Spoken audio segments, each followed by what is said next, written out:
time, though. I would like to personally welcome you to Man Hour After Dark. Say that thing. While I bring you the host, Mike, Buck, and Combs. You know who coming to the stage. Sports talk than what you about to hear right here. I second that. Go. You know that it's us when we talking about sports. Giving you facts on the field to the core. Tune in, we need the support. 1 hour too short, then listen some more. On all your stations, not dropping no music. Stripes like Adidas, but Nike just do it. Down 4 in the 4th, we go for the win. Michael 2 seconds, we taking it in. Buck, Mike, and Combs, you know what's going on. Man, now we're After Dark, no LA, we the big spark. No 4th and inches won't cut you short. Got the best talking, it's all sports. Buzzing more than buzzer beaters. We coming live all through your speakers, go. And what is up, Man Hour Nation? Michael Buckheischer here with the Man Hour. Head over to manhourradio.com and you check out the new Beastie merch that is over there right now, live. Hoodies, t-shirts, beanies, tumblers, joggers, what else we got? Backpacks, everything you could possibly want to be Beastie merched out. Guys, check it out. manhourradio.com. Beastie yourself out. It'll be fantastic. Use promo code Beastie at checkout to save you guys 10% as well. That is Beastie with a T. Not without a T, but with a T. BC with a T. We do got a great show for you guys. A lot of tonight here. We do have the infamous Wayne G from Recast 2.0. He'll be here in about 30 minutes here on the Man Hour. There's some big news happening across the NFL.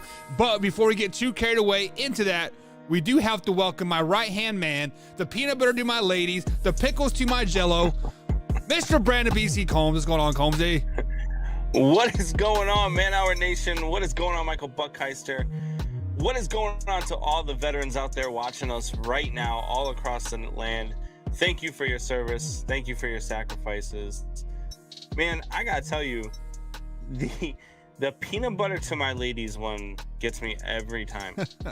Every time. I keep waiting for you to say peanut butter to my jelly, and I'm listening. I'm like, all right, peanut butter to my ladies. Wait, what? Yeah, you know where that's from, right? What are you doing with your ladies? You know where that's from, right? No. It is from Talladega Nights when they're doing the shake and bake thing, and then it's Will Ferrell and then the other guy, like that guy always forgets my name, but they say the guy that he is the weird guy in like the movies, right? And then like he's like like when I say peanut butter, you say ladies. So yeah, it's yeah. So yeah, I freaking love that movie. So we already got some people jumping in the chat here. Of course, we got Drew as always. What's up, Drew? We got Dawn. Dawn in there tonight. What's up, Dawn? Hope you're having a great day. Glad to see you. Hey, Dawn followed me on Twitter, so I need to start trolling her on Twitter since I'm trolling everybody else. Twitter now? So yeah, tweet. Oh, and then we got Michelle. She says, "Happy Veteran Days, Combs." Yeah, happy veterans to Combs, to Tori, to Mike LeBlanc, my dad, Papa Buck. All the other veterans out there that we know true and to our hearts and like whatnot. So guys, hopefully you guys, Combs, do you do anything special on Veterans Day? It's a little bit different every year. One thing that I definitely do, and one thing that I'm gonna share with you guys later on is a toast to all the veterans, but especially to those that never made it home. So we'll do that a little bit later on in the show here, because if I start doing shots early in the show, it might not end well for us. Yeah. But I don't do anything like it's not like I do the same routine every Veterans Day. Today Michelle and I went and saw a movie. Horrible. The new Halloween is trash. It's so bad. It's so terrible. I mean, just I mean, the acting. It's terrible. Do not waste your money. Don't even bother watching it on, if you've got the Peacock app that you can watch out. Don't do it. It was god awful. We got the Peacock cat after that, just we to simply watch that. So yeah. So we just went. We had lunch and then we came home. We watched some TV, and just kind of chilled and took it easy. It's like to relax. I planned on having the day off, but I went into work this morning, and then we ran into some more issues, so I ended up having to work half a day instead of having the day off. But right, it's part of the grind, I guess, right? It happens when you party naked, right? Yeah, for sure. I party naked a lot too. So speaking of party naked and never resting here, the LA Rams, Combs, they have been on a mission from God, it seems like they are picking up everybody that they could possibly make this superstar team, and they just added Odell Beckham Jr. to their team, along with Von Miller. And here comes the downfall. Yeah, I mean, so with that being said, Combs, I mean, you kind of already alluded to what you think here, but does Odell Beckham Jr. to the Rams make the Rams better? I don't know what the Rams are thinking here. It makes zero sense to me. I don't know why they would do this to their clubhouse. I mean, yeah, Cooper Kupp, yeah, Robert Woods. You saw Von Jefferson who was having a great year. Who, by the way, I just traded for in fantasy football, and now his stock just depleted. But you bring in a guy like Odell Beckham Jr., who has been a constant headache everywhere that he's gone. He's a complete diva. And as we've talked about over the last 5 years, has just been a really overrated wide receiver. And man, I think what the Rams had going was really, really good. And when you bring a guy like this into your locker room and into your organization, I can't picture this being a good move or working out very well. I would be very, very surprised if Odell Beckham is still a Ram come playoff time.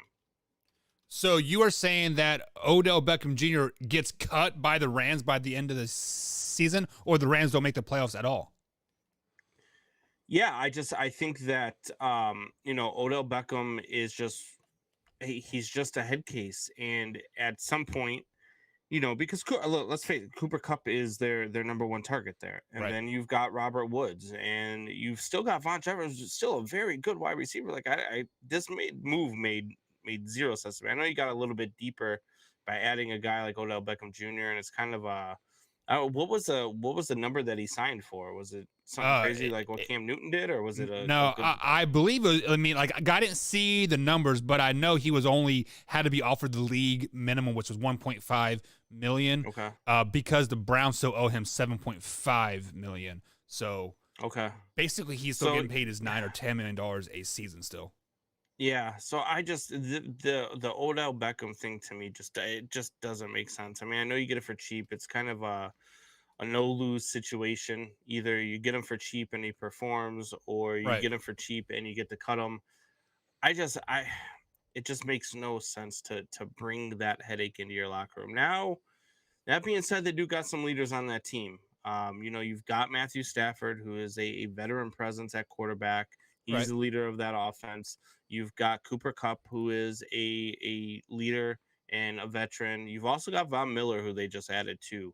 And Von Miller is not afraid to mix it up with somebody if they start getting stupid in the clubhouse. So maybe it does work out. This was a head scratcher. I'm really surprised he's not in New England. I really am. Well, I just couldn't understand why they weren't the lead for him, because they've been talking about that for a couple of years now. Odell wanting to play for Bill Belichick.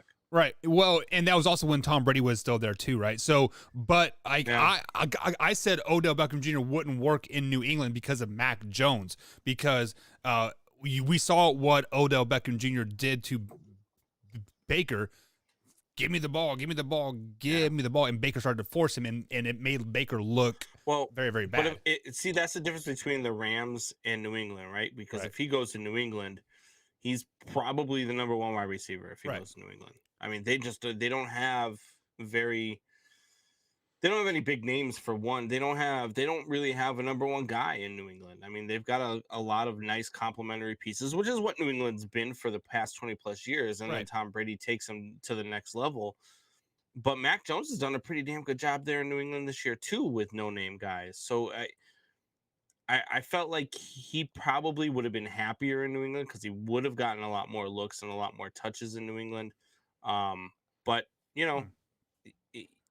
going to the Rams, I feel like this was a bad business decision for the Rams. Yeah, before I get to the Rams here, let me address your comments about the Patriots. What did the Patriots sell on, Combs? Short, intermediate, quick passes, right? 2 steps, boom, the ball is out. It takes Odell Beckham Jr. on average 3.7 seconds to get open every play per Football Football Reference. I just looked it up. 3.3 seconds to get, or sorry, 3.7 seconds to get open. When the ball is already out of Mac Jones' hand in 2.73 seconds, Odell Beckham Jr. is still trying to run his route. So how is he going to get more touches? I don't think that they make their bread and butter off of quick 3-step, quick outs. They've got a pretty damn good offensive line there. They do. I haven't looked at the numbers. I haven't looked at, what I believe their like leading receiver, I believe, is Jacoby Myers. And I don't even know if he has 500 yards receiving yet. So it's not like he's lighting things up. They base themselves off of a run game. They, I believe maybe 25 to 30 pass attempts a game for Mac Jones. And so I don't know. I just think he was a better fit for New England. Yeah, I just do. I mean, it just makes more sense to me for him to go to a team and even if not New England, I mean, how about a team like Miami who could really use somebody to help Tua out? He wants to go to a contender, not a habitual loser. Sorry, Javier. Yeah, but I mean, look, you're not gonna contend. You think New England's a contender? Oh, yeah. I mean, we will talk about that here in topic number 2. But, yeah, I mean, I definitely think New England is a contender. And honestly, they are probably the dark horse in the AFC on their path to the AFC Championship. Like I said, we'll really dive into that deeper here in segment 2. But, yeah, I do think they are a good team. Okay. I'm still not sold on them. I believe, they've won 3 straight, but they've won 3 straight against the, 2 of those games were against the Panthers, who are just struggling right now, and against the Jets. So, I mean, it's not like they have beaten world beaters. Their other wins this year have come against the Jets and the Texans. So, I mean, they've taken advantage of a soft front-loaded schedule, and they're still so the Cardinals 5-4.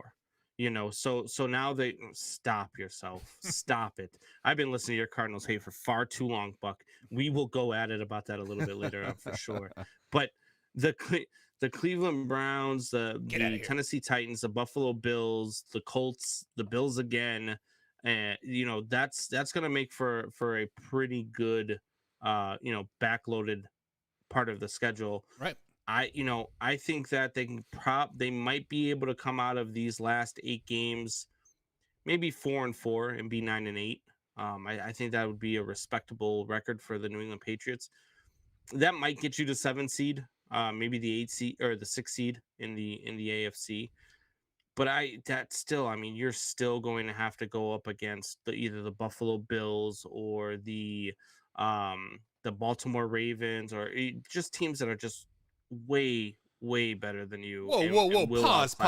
Pause. So you are telling me that the Baltimore Ravens are better than the New England Patriots? Shut your mouth.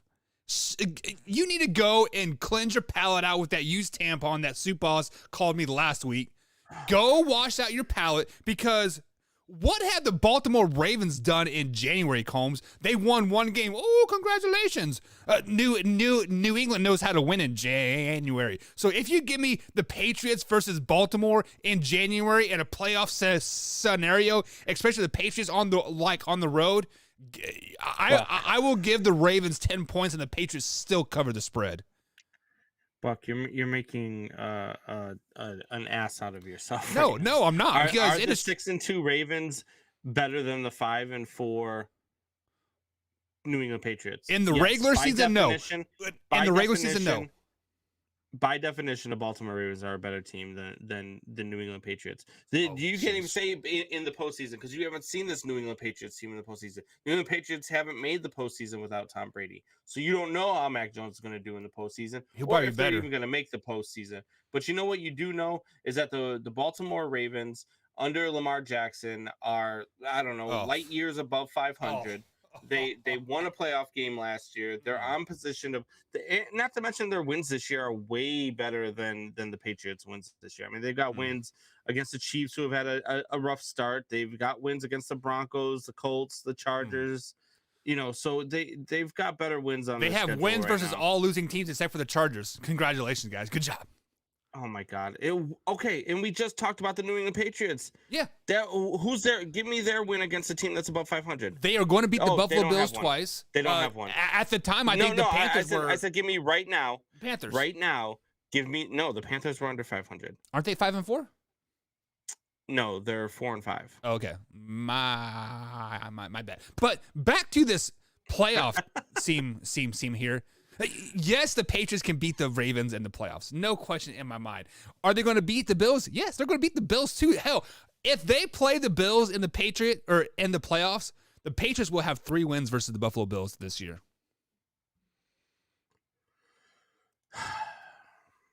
I asked for give me their wins versus above 500 teams right now, and you couldn't. So you went to they're going to beat these teams in the future. Would you have no clue about who's going to win? Because we know you don't know how to predict the future in the NFL. 11-6 Detroit Lions. I predicted that Aaron Rodgers was going to miss the game versus the Kansas City Chiefs. I predicted that Aaron Rodgers was going to no. I'm kidding. I also predicted that Kyrie Irving was going to say the world was flat 5 years ago. God, no, stop it.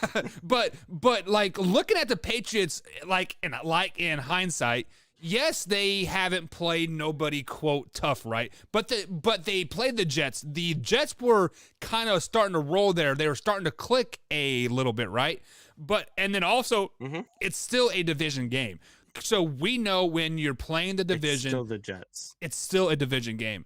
It can be the 0-16 Chicago Bears and the 0-16 Detroit Lions, and they're still going to play each other very, very, very, very well, right? Haven't the New England Patriots beat the Jets in like 19 straight games? It was something like that, yeah. So much for divisional games. It's still divisional. No, but, it's still the Jets. But they're all close. I think they've only been blown out like maybe twice. 54-13. Yeah, but like that's once this year, and I think they blew them out like in Tom Brady's like early life. But the Jets always play them well for whatever reason. They beat them 25-6 and 54-13 this year. They've blown them out twice this year. 25-6 is a blowout? What are you, a Cardinals fan? 25-6. You don't think a 19-point win in the NFL is a blowout? No, I don't think 25-6 is a blowout at all. A 19-point game is not a blowout. It's a three-score game. Yeah, is not a blowout. No. Come on, man. Oh boy. I've seen teams score three times in 3 minutes. Buck, I know I was away for 2 days, but we need to talk about your usage when I'm not on the show. Yeah, I got pretty sloshed last night. I'm not gonna lie. Sorry, guys. Your habits are starting to affect your opinions. So my man Alpha Rob, shout out to Big Alpha Rob there. He says you're my guy, Buck. But damn, you're drunk. No, I'm not drunk. I'm not drunk yet. I promise you guys that. And then Drew wants to come at me and said, Buck, did you start hitting the sauce early today? I was off all day. We've been setting up Christmas trees. So let me ask you this question. Totally off base. Let's take that left turn into Christmas zone, Combs. How many Christmas trees do you guys normally set up in your house? 1. We have 2 in every fucking room. Why? First of all, exactly. Wait, no, stop. Why? But when's Thanksgiving? 2 weeks away? Yeah. Yeah. So why do you have Christmas trees set up already? Combs, because I got this ring on my finger, and this means happy wife, happy life, right? And my wife wanted to set Christmas up in July. So, yeah. Fuck. Sorry. Oh, man. Back to the chat here. I've lost so much respect. Yeah, and Michelle said I would like one in my room too. So looks like you're gonna have a couple in your room there, Combs. Michelle, you can certainly have one in your room. Your room is now upstairs, and you can stay there until January when we take down the Christmas stuff. And there will not be a Christmas tree in our damn bedroom. And Alpha Rob says, "Whoa, Buck, slow down." I think he's talking about the Patriots there. I mean, like, guys, Maybe I've been talking to Wayne G way too much because obviously he is a Patriots guy, right? He's the Patriots fan, and I think he said that he was going to the Patriots were going to win the division, right?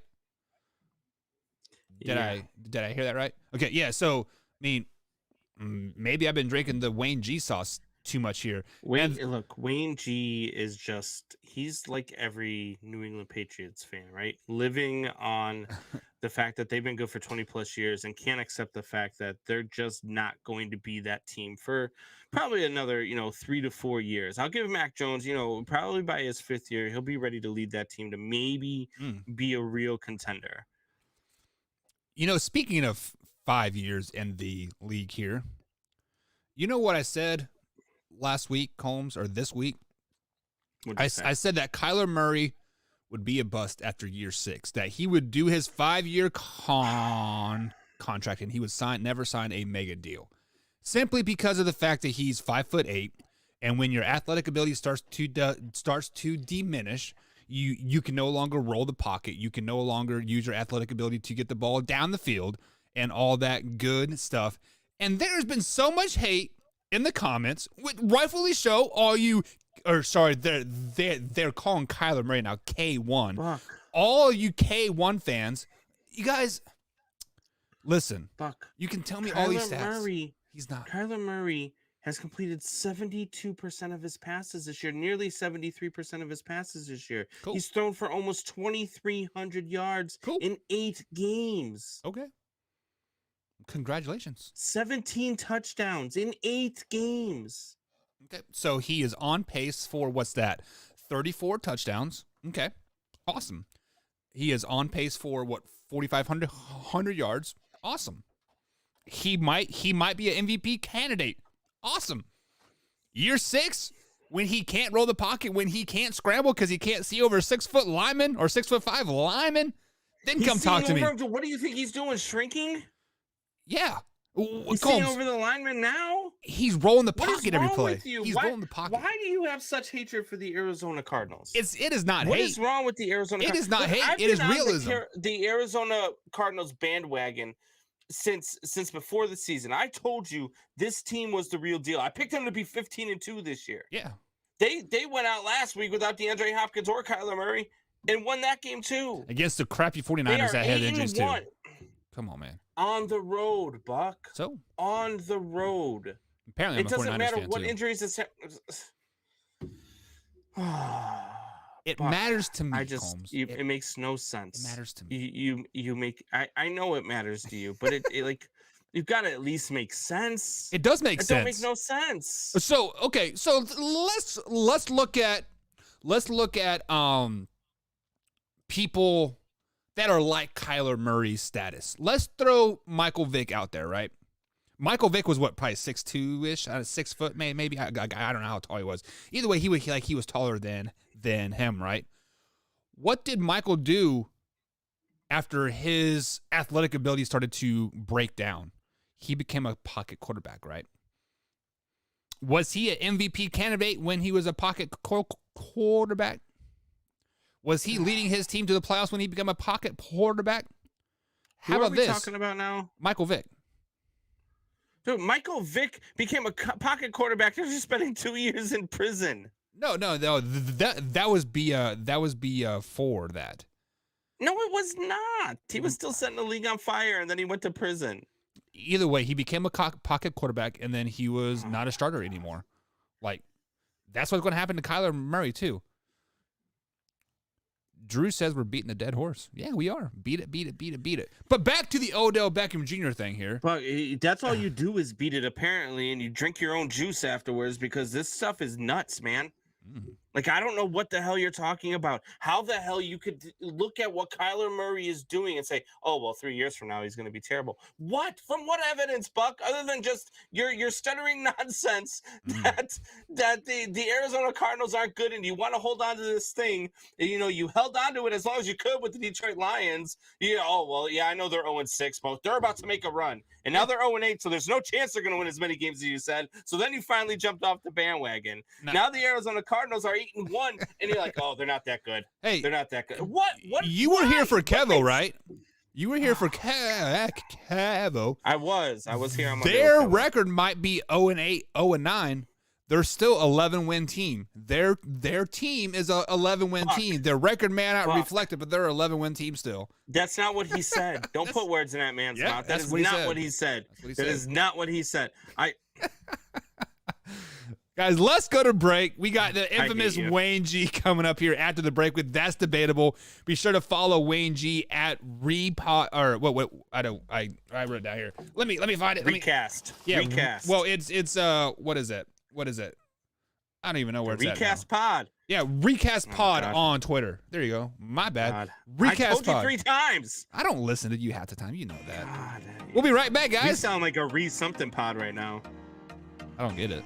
Can you explain that to me? Nope. Go to break.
Roofing and Siding. Contact them at 812-868-7663 or online at brooksroofingin.com. Brooks Roofing and Siding. Protection you need when nature strikes.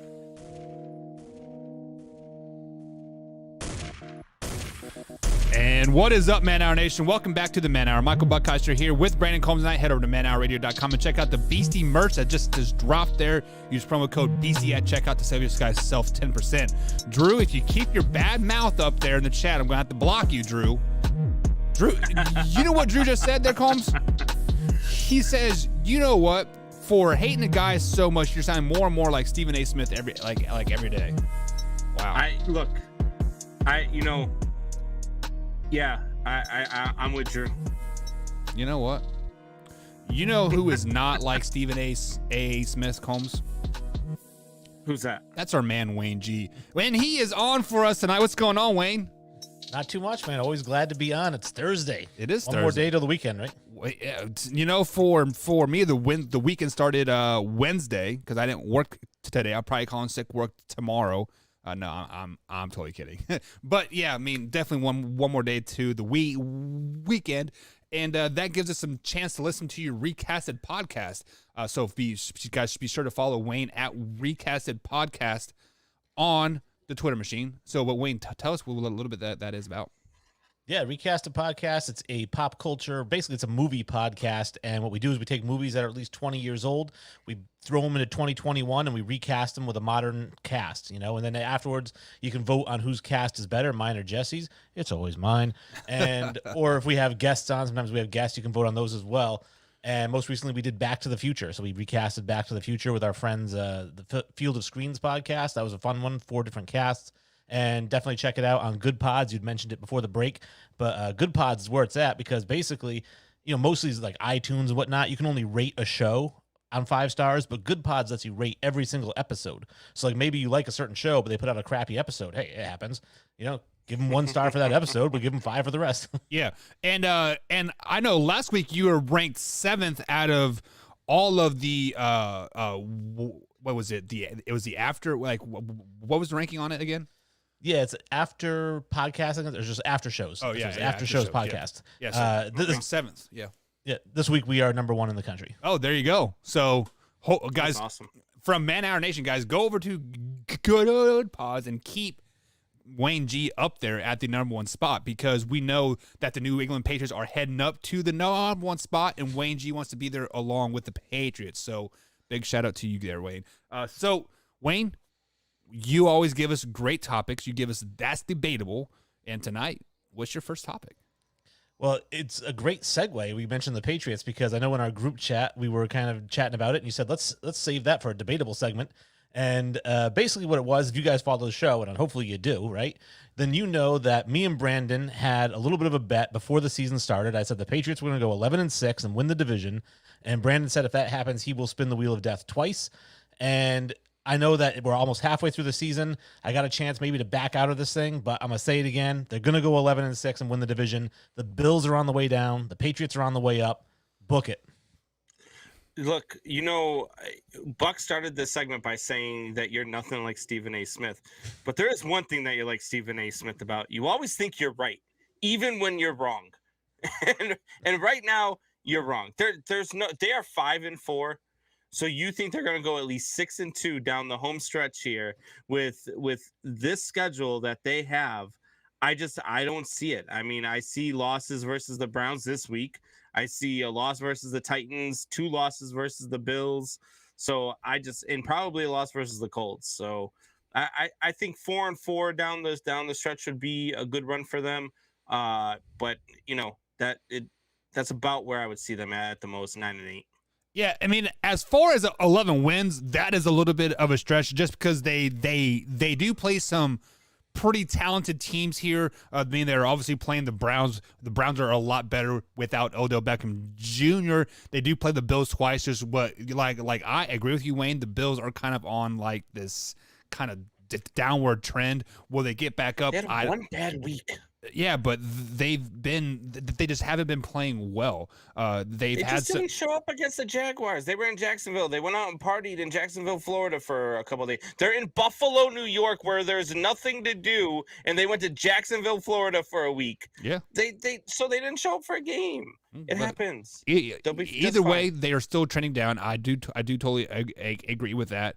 On Wayne, but the big wild card game that I have circled is the Titans because we don't know if the Titans are going to be where they're at now or if they're going to come back down to where they should be, and that's a 500 team, especially without King Henry. And Wayne, do you know the biggest reason why I know you're wrong?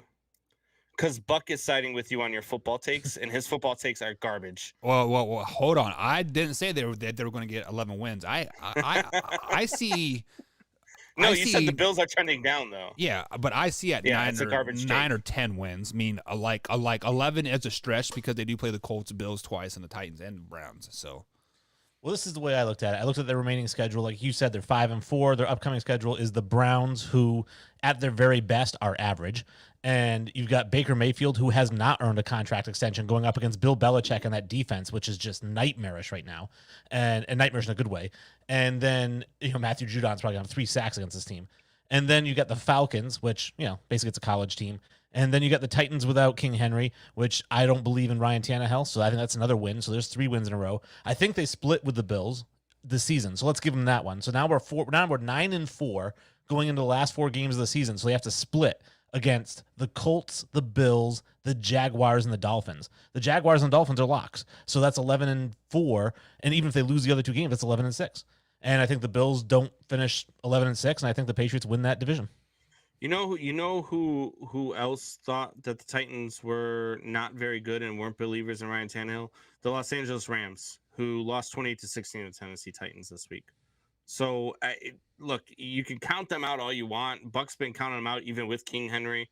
The Tennessee Titans are a good football team, and they're better than the New England Patriots. I mean, there's I would say out of those remaining 8 games, you name 2 teams that are better that the New England Patriots are better than.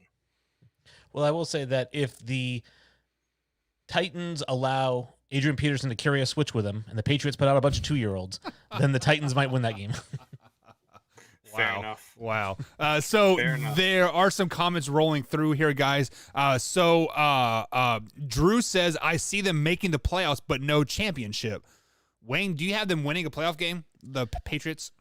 I think it depends on the first round matchup. At 11-6, they're going to be the division champions, but they're not going to get that first round bye. I think that there's going to probably be an AFC team that'll be better and they'll get the bye, so they're going to have to play that first week.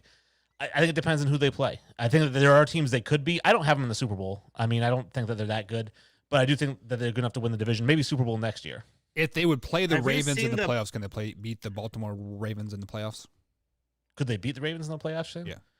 They could. I wouldn't bet on it. Like if I was betting my own money, I probably wouldn't bet on it, but it would be a close game. I don't think Baltimore steamrolls that Patriots team because that defense is so stout.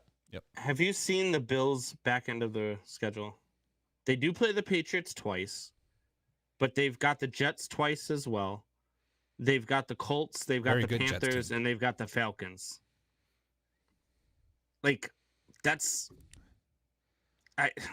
not a very tough back end of the schedule. But aren't the Bills 5-3 right now as well?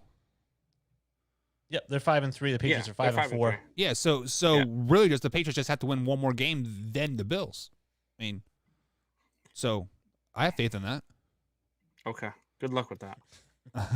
And then Alpha Rob says that the Bills were all business at practice this week. I don't care. I mean, you're supposed to be all business. Oh, yeah. And let's face it, Wayne G, you're not gonna have to spin the wheel of death because Bucko's like 7 spins on that thing, so he's yet to create it. Yeah, no, we will create it soon. And then Alpha Rob says the Pats are not winning division. That's all he said. Drew says Wayne's World, party on. All right, so why? Like, I don't know. All right, let's get to the segment because I can go on this one more thing comment all here. night One long. more comment. Alpha Rob says Mac Jones is not good enough to beat the Bills defense. What? Yeah, he's wrong about that too. Man, this guy Alpha Rob, he's wrong a lot. Huh? No, yeah, that Mac Jones is the real deal. He gets better every week, just like that defense, because he learns more and more and more every week as he goes along. I actually am kind of referring to him as Brady 2.0, and that might sound sacrilegious because obviously Brady's got 6 Super Bowl championships or 7, whatever it is. So I'm not saying career-wise, obviously, but when you look at Brady his rookie year versus Mac his rookie year, Mac is so much far more advanced than Brady was. And he's still going to be coached by the same coach, and he's still going to have Brady's best offensive coordinator ever as his offensive coordinator and eventual head coach. So I think he's got a good career ahead of him. All right. So before Combs calls the 911, Michelle, get the speed dial ready. Wayne, what's topic number 2? Well, this kind of segues into topic number 2, which is, and I said this also before the season, but I'll say it again. The Buffalo Bills should not have given Josh Allen an extension. They should have let him play out the season on his rookie deal and then given him an extension after, if he earns it, which we'll see how it goes the rest of the year, but he did not deserve a $254 million extension. Combs? I mean, I don't know what you're watching that shows that he doesn't deserve an extension. I've watched him play over, the course of his career so far. He's been pretty damn good. And even this year, he's been pretty damn good. Yes, they're 5-3. Yes, they had a bad game last week. Yes, they lost to the Jacksonville Jaguars. I get it. But the guy's still completing 65% of his passes this year. He's got 2,236 yards passing through 8 games. And he's got 17 touchdowns to 5 interceptions through 8 games. So I don't know what you're seeing from Josh Allen that shows, hey, you weren't worth the extension. But I mean, I'm a Bears fan. I know what a quarterback that doesn't deserve an extension looks like, and that is not Josh Allen. So I don't get it. I don't understand why you would think Josh Allen didn't deserve an extension. Josh Allen is doing everything he needs to do for the Buffalo Bills to win football games. He's doing everything that he needs to do for the Buffalo Bills to still be the best team in the AFC East. Now, when your defense is doing their job, which they did not do in their last two in their loss against the Titans, but they did do it last week against the Jaguars, which they held them to 9 points, but you only scored 6. Your offense had a bad week. Josh Allen had one bad week. That offense had one bad week. This is still an offense that was scoring at a ridiculous pace all season long up until that game. You're talking 23, 35, 43, 40, 38, 34, and 26 before that 9-6 loss. You're right. I mean, those are god awful numbers. He didn't deserve an extension. I don't know. I give up. You and Buck should do a show called Worst Football Takes of All Time. And it would probably be a hit because, we're like, without you on it, we're always trending up. I'm totally kidding. I love you, big guy. But with that being said, that's false. As I don't think Josh Allen really deserved the $240 million extension that he got. He definitely deserved an extension just because we live in a world right now where the next quarterback up is going to be the next highest paid quarterback. So it is almost a benefit to these teams to have signed their guy long-term before the next guy signs, right? So it would have been smart for the Ravens to sign Lamar Jackson to a long-term extension last season. It would have been smarter for the Cardinals to sign Kyler Murray year 2 to a longer extension, right? Just so they're not having to pay these guys $100 million, $200 million, $300 million. It just, the salary cap is going to go, the quarterback salaries are just going to keep going up and up and up. So it was smart for them to sign him, but I don't think he deserved that much right off the bat.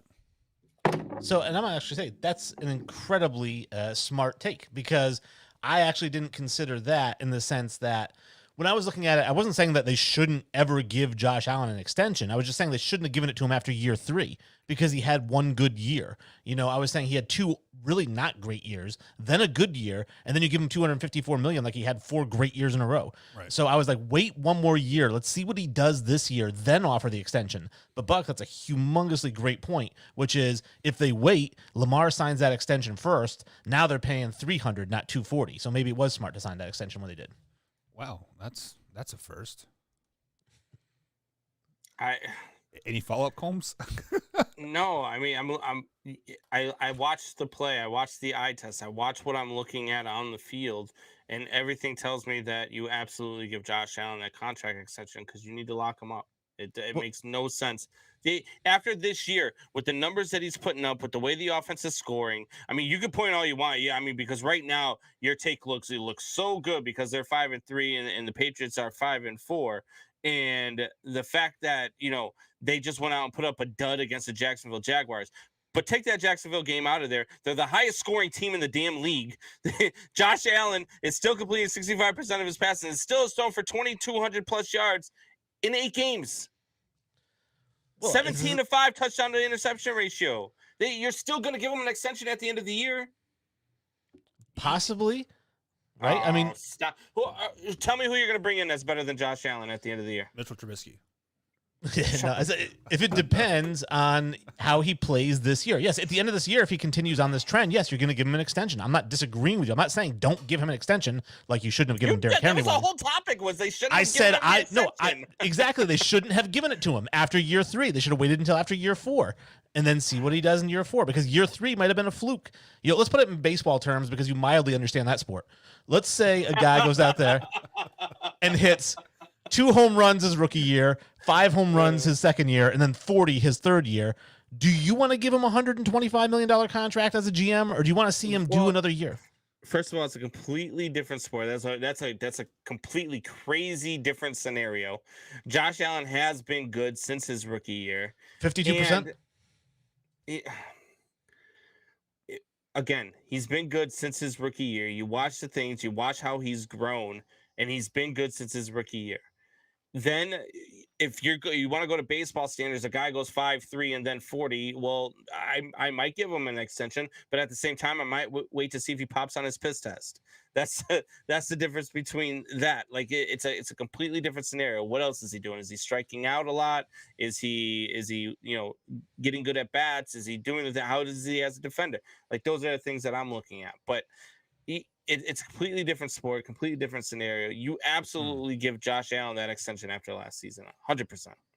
And I agree with you, Combs, because he was cheap then. Next year, he's going to be expensive. Or cheaper. That too? Yeah, cheaper, I guess. Wayne G, next one. All right, so this one's a basketball one, so you guys might be out of the water on it, but it is topical because they were talking about Ben Simmons and how the Celtics were interested in Ben Simmons, and that the Celtics would have to part with Jaylen Brown if they wanted to get him, which makes sense. If you're the Sixers, you're not giving him up for Marcus Smart. You're giving him up for something decent. Here's my take, and I've had this take now for the last 3 years or 4 years. Some people are starting to get on the bandwagon with me, but I'm definitely driving it. So nobody try to say they claimed this first. Jaylen Brown is better than Jason Tatum. What is with all the love with Jason Tatum? He's okay. He's good. He's a good sidekick to Jaylen Brown, but everyone's making it out like he's the next Kobe. The guy's okay. He's a sidekick. So I'll go first. I don't know a lot about baseball by any means, but I do watch college basketball. It's basketball, Buck. It's basketball, not baseball. And Jason Tatum was a pretty good college basketball player.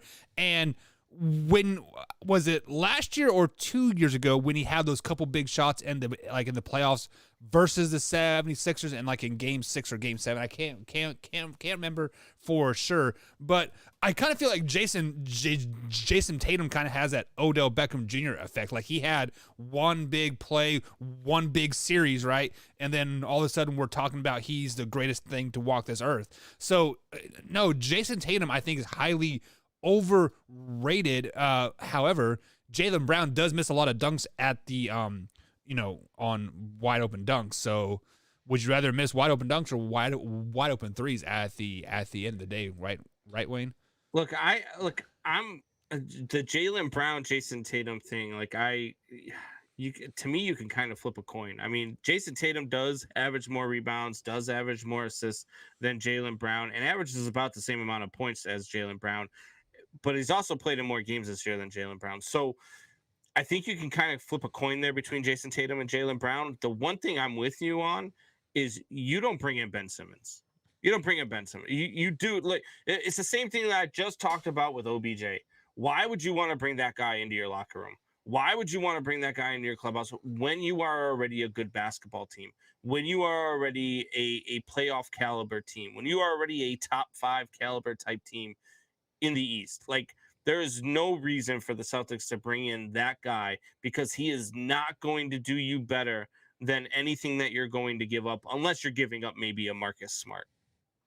No, I agree with that. I'm glad that Buck brought up, would you rather miss the dunk or the three-pointer? Well, what if I said that Jaylen Brown is shooting 50% from the field and 40% from three, and Tatum is shooting 39% from the field and 33% from three? So basically, Brown makes more dunks and more three-pointers. Yeah. And then as far as with Brandon saying, I don't think you bring in Ben Simmons if you're the Celtics. I'm not saying that Ben Simmons doesn't fit on a team. I think that he does. But really? Yeah, of course. I mean, the guy's a super, super all-world talent. But I think that you've got to... But he's a headache. Like, right, do you really bring that into your locker room? Right now, he's a headache. There was a time when Kobe Bryant was a headache, and I would bring him into my locker room every single night. Now, I'm not saying that Ben Simmons is Kobe Bryant, but I'm saying that I don't weigh the attitude as 100% of my decision. His talent is so ridiculous. He's 7 feet tall. He's a point guard. He can do it all. He's basically a better version of Lonzo Ball, and he plays defense, which is, he's like an all NBA defense player. So, he's a guy that you want on your team. He's like 22 years old or 23 years old too. So you got to find a team that he's happy to be with. And I think that he'll be fine. Why'd you have to come after my 8-3 Bulls and go after Alonzo like that? Why? I'm a Lonzo fan. That's why I compare him to Lonzo. the Bulls are looking good, man. I'm actually watching basketball again, Wayne. The Bulls are looking good, man. I'm surprised. I didn't think DeMar DeRozan and I know a lot of people didn't think Zach they were LaVine going were to gonna be able to mesh. distribute the ball and score as well as they're scoring. I mean, I'm a little concerned with Vuk going down with COVID right now, but that this team is good and they look good right now. It also still is November. Basketball doesn't start for them till May. So you shut your mouth, Buck. This is the first time the Bulls have been good in years. They weren't they 8-3 last year, like at this time? No, Whatever. they were like 3-8 at this time last year. Wayne, do we got the next topic, man? Yeah, I got one more for you. Again, we're going to stick with movies because that's my thing, right? And this is actually an argument that I got into on the Twitterverse, and that was about another podcast had done a recasting of Lord of the Rings. But what they did is they took Lord of the Rings and they put it in 1984. And so they're recasting it in 84. And I was like, okay. I said, well, you know what? Off the top of my head, Bilbo Baggins has got to be Dudley Moore. I mean, it's a shoe-in slam dunk, that he would be it. And they responded to me, who's Dudley Moore? And I was like, are you kidding me? Like, you shouldn't be recasting anybody. You shouldn't have a podcast about movies because here's my hot take. If it is a hot take, Dudley Moore is one of the top 10 actors of the 80s. Wow. I mean, like I like Dudley Moore. I was a big Dudley Moore fan growing up. Like I like a lot of his movies that he was in were some of my favorite movies to watch. But I don't know anything about Lord of the Rings, so I don't know if Dudley Moore would fit good in Lord of the Rings. That's but right, Dudley Moore would probably fit good in any movie you put him in. He was a really good actor. He could be funny. He could be serious. He was a really good actor. For me, he was Will Smith before Will Smith. You know what I mean? Like the guy who could play in any role and just make it a good movie. And so I'm a big Dudley Moore fan. So you're probably right there. I mean, you could probably put Dudley Moore in any role, in any of the roles in Lord of the Rings, though I've never seen it. I bet you he would play a good part. The hot take was, is Dudley Moore one of the top 10 actors of the 80s? Oh, yeah. Oh, yeah. Absolutely. 100%. Yeah. I think it's not even really debatable, right? No. That's a little bit before my time. So, I mean, I know you guys. Not. You grew up in the 80s. I did not grow up. I wasn't even born yet. Buck, you're like 44. Okay. My hairline might be 44, but I'm not. Just going to say, take off your hat. You're like 44. No, but name me a movie that he was in, maybe something rings a bell. Well, Arthur, 1981. They remade it with what's his name, the British actor there. I can't think of his name. Russell Brand. They remade it with Russell Brand, but Arthur Dudley Moore was the original 81. He was in Mickey and Maude. That was a big 80s film. He was in 10 with Bo Derek, which they make a reference to in Tommy Boy. He's like, Dad, you still got 10. And then he was in a movie I really liked in the 80s. It was called Like Father, Like Son with Kirk Cameron. It's kind of one of those body swapping ones. Yeah, never seen any of those. So I have. Oh my God. He was in the original Santa Claus, the movie. Oh yeah, Santa Claus, the movie. He was the elf. The original Santa Claus, with Tim. Not Tim Allen. That's the Santa Claus. Way before Tim Allen. Yeah, it had John Lithgow in it. Fuck. Guys, I lack in movies. Let's just be honest. I need to listen to Recast 2.0 a lot more to jump up on my movie knowledge. Have you ever seen the Alice's Adventures in Wonderland? The one from the 70s? No. Sure haven't. I've seen the Wizard of Oz because that's a Kansas thing. I give up. I give up with this guy. I don't know what else to do with you. Well, wasn't there a new Alice in Wonderland with the dude? What's his name? Johnny Depp. Depp. They did two of them. Huh. Interesting.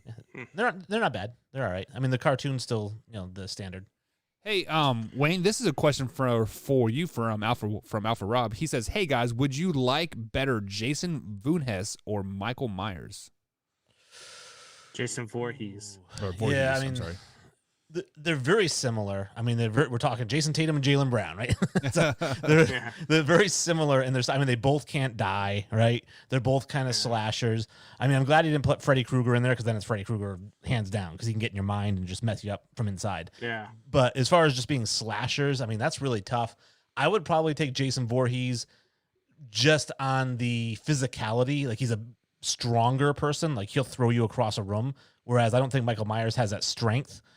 So that's the one advantage I guess I'll give Jason. Well, Michael Myers' big thing was his strength. Like he's a very strong guy. He crushes people's heads with his hands and stuff like that. But I have a bad taste in my mouth for Michael Myers right now because I just went today to see the new Halloween movie, and it was the first time that I've ever gone to a movie at a movie theater and wanted to leave halfway through. It was terrible. It was so bad. I was so disappointed because it's one of my favorite horror series of all time is Halloween, and I was excited to see it, and it just completely disappointed me. Have you seen it yet, Wayne? I'm not a horror fan. So for me, in order for me to watch a horror movie, it has to be like an exceptional movie. It can't be like just like a bunch of jump scares like Insidious or something like that. It has to be like an actual psychological thriller. So the last 13 Ghosts. Well, the last one I really saw that was good was Saw. Saw I thought was, but that's even not really good, that's not even really a horror though either. That's more like a psychological thing. Yeah. And then before that it was probably the Blair Witch Project, which I know gets a lot of people make fun of that, but I mean 3 kids in college who made $155 million. It was just a genius idea. And then before that, probably Nightmare on Elm Street. The first Nightmare on Elm Street was just insanely good. But yeah, usually I don't really get into the whole horror genre. It's got to like maybe Sixth Sense, if you consider that a horror, kind of in that sense. Yeah, it's more of another thriller type movie. I would say. So you didn't like 13 Ghosts? No, that's the one with the girl from American Pie, isn't it? Right? I'm trying to think. Yes. Yeah. Yes, that's the one where they've got like all the ghosts there in like these cubes and stuff like that, and they can't get out, and then somebody lets them out, and all of a sudden they're in this mansion trying to kill people. I thought it was pretty good. Somebody always lets them out. Yeah. Alpha Rob asked if you guys have you guys seen Orphan? I haven't. No. Was it good? I don't know. Ask him. I might have to see that. So Wayne, obviously we all like to watch movies here on the weekend. And Friday nights, me and my wife are starting this movie watching binge. Give me a movie to watch for the weekend. I just watched Free Guy. It was really fun.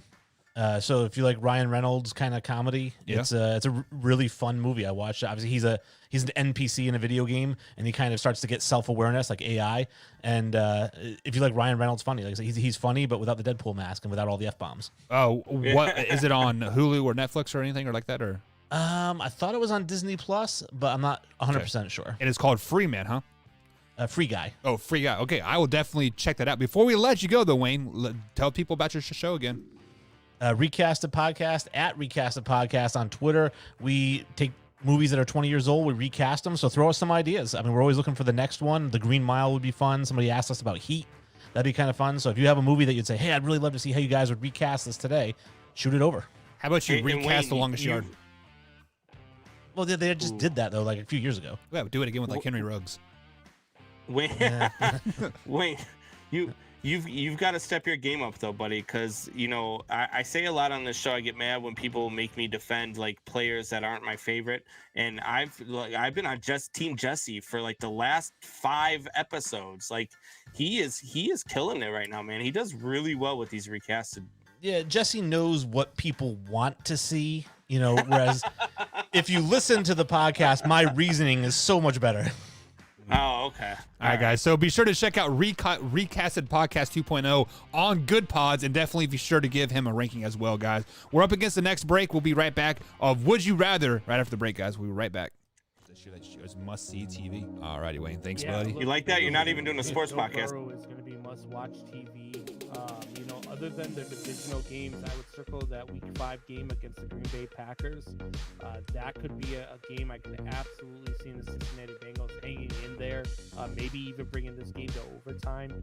That could be a fun one to watch. Burrows versus Rodgers, the future versus the current, and then you look at games like, against the New York Jets in Week 8. That's another one.